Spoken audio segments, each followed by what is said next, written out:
Some of the best economists in the country have been saying for years that the best way to stimulate the economy is through infrastructure spending, but that advice has been largely ignored by politicians. I have Howard Nations with me to tell us why.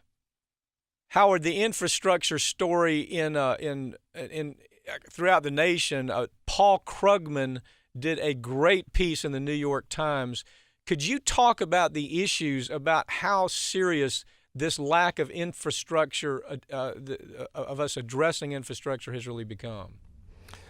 Well, Pap, in the past, we've had great success with infrastructure in this country. We've handled it in three different ways. First, the government built directly. We had the extraordinary event of the Panama Canal, and then the wonderful interstate highway system of the 50s that became the backbone of American growth, economic growth. Then the second way was we incentivized private sectors. In the 19th century, the government gave land grant to the big money people in the East to build the railroads. We ended up with a great railroad system as a result of that. And the third way is through loans of the federal government, joint venturing with the state and local governments to incentivize them and paying a portion to create infrastructure. And that story of Paul Krugman's story in the New York Times that you're talking about here says we got all of that wrong, didn't we? We've reversed ourselves. Everything that we should have been doing, we did just the opposite. Absolutely. We are now. The present status of infrastructure is the need is great. The cost of loans is so incredibly low. We need it to spur the economy. We need it for job creation. But Republican ideology simply will not permit it. We have plentiful cash. We have massive savings. Corporations are amassing cash that they could be investing, but instead they're buying back their own stock with it. And listen to this one. Banks that were bailed out by the American taxpayer are currently holding $2.7 trillion in excess reserves that they simply won't loan. They but could, Howard, but they choose not to. Wasn't that part of the deal? When we came and we bailed out all of these incompetent thugs? I mean, they're part incompetent and they're part criminal. But when we bailed them out, wasn't the deal, the reason we're bailing you out, whoever it was at the time, whether it's J.P. Morgan, whether it's Goldman Sachs, we're bailing you out, and we expect you to take this money and invest it into the economy, give it back to people who want to build businesses, give it back to people who want to expand the economy. And they said, oh, sure, we'll do that because we're up against the wall.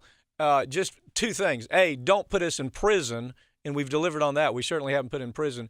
And B, simply give us as much money as we want without many strings attached, and we did that too. And now they're holding almost $3 trillion that they did not give back. Is that correct? Right. One of the great frauds out of that whole debacle was exactly what you're talking about, what the banks have done, holding $2.7 trillion and not making loans available. Interest rates are too low for them to be making loans. They manipulate the funds instead. The obvious solution now. Well, now, hey, Howard, talk about that just a little bit. People misunderstand when these interest rates go way, way down, that's just fun money for the bank. Right. They can play games with, and explain how that works. Well, what's happening is the banks, instead of loaning the money that they were given for virtually nothing, instead of loaning it to the public to stimulate investment, to stimulate spending, when Mr. and Mrs. Middle America spend money, it puts money back into the corporations. Corporations produce more products, they buy more things. That's how it works. Mm-hmm. But instead of doing that, the banks started buying up each other. The big banks like Bank of America and all the other big banks, we're going to get down to having 5 banks in this country eventually. They went out and started buying up their own industry. They bought out smaller banks. So they took the money and used it all within their own industry and refused to loan it out to the American public, and still refuse to loan it out to the American public, with the result being that the banks are becoming larger and larger and larger, and the smaller banks are being bought up and bought out. And so we're going to end up with the same thing. We're going to have very, very large banks which are very, very, very powerful and which are, again, way beyond too big to fail now. So the local bank that you want to do business with, your Citibank that's right there in town. I mean, rather, you're not Citibank. You don't want to do business with Citibank, Right. but your local bank, your community Right. bank, they're being bought up by the Goldman Sachs to where we don't even have options anymore. And they're using this money that taxpayers gave them to do this big buying spree, this frenzy that's taking on. And there's so what does it mean when they don't reinvest into infrastructure? I mean, how does it work? How does the money go from the bank to building a road or a bridge? How does that work? Well, when they don't invest in infrastructure, you get exactly what you have right now. You have huge transportation needs. Our transportation needs their highways and bridges are dangerous. They are dangerous. This is not that we're trying to improve them. The civil engineers gave the rating of D+ to our highways and bridges, and that was improvement over the previous grade. I mean, we're talking danger here. We're talking about the electric grid. We're talking about a huge looming problem in infrastructure, which is water supply.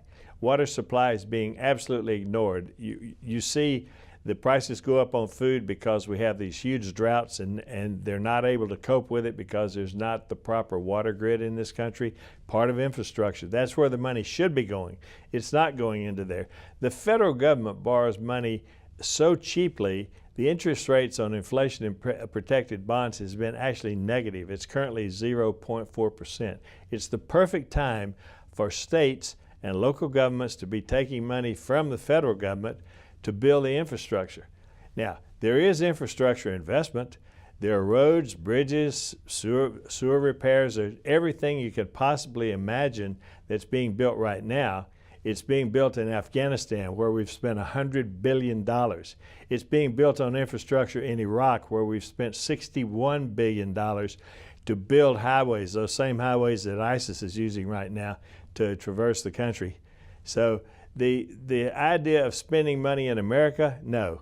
It costs the government little. It creates jobs. It improves safety. It improves efficiency.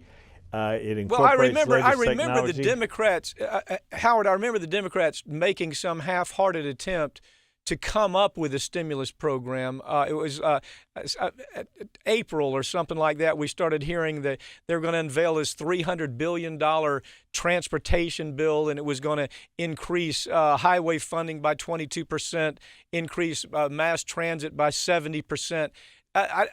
It just disappeared. I didn't hear anything else about it. What the hell happened? The Republicans blocked it. The Republicans absolutely refused to pass anything that Obama will get credit for. Now, the hypocrisy in this whole thing is that the Republicans talk a good game about having infrastructure. They say this is a place where we can definitely cooperate. We can have full cooperation in infrastructure because government in infrastructure is so very, very important. McConnell says that infrastructure spending is popular on both sides of the aisle. Eric Cantor says this is something where we can work together.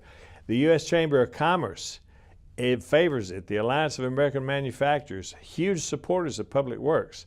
Yet, this is one of the few times Republicans ever defy the U.S. Chamber. Yeah. In other words, it's not about making America better. It's about just childish, toddler kind of politics. And as a result, our bridges are falling, our roads are in disrepair, our water system is in disrepair. We don't have an electric grid that can even deliver alternative energy like they have in Europe and Asia, and we are looking like a banana republic. Howard Nations, thank you for joining me, okay? My pleasure, Mike. Thanks.